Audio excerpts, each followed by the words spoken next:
Selling your car privately? Here's what you need to know. As the seller, you'll need to gather and fill out some documents. You'll need a certificate of title, an odometer statement if the car is less than 10 years old, and you might need a rebuilt from salvage disclosure if the car has sustained enough damage in the past.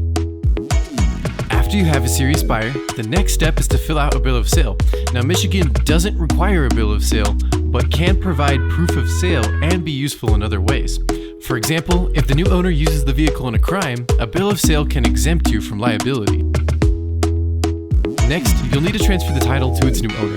You'll need to hand over the current title, have the bill of sale filled out, and exchange payment.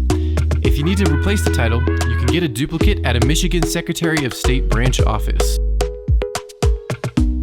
Once you've handed over the title, you'll need to hang on to your old license plates. Make sure you remove them before the new owner takes possession of the vehicle. If possible, finalize the sale with your buyer at a Secretary of State branch office. If not, make sure to keep a copy of all the documents for at least 18 months. Want to make your next sale safe, simple, and secure? Check out privateauto.com.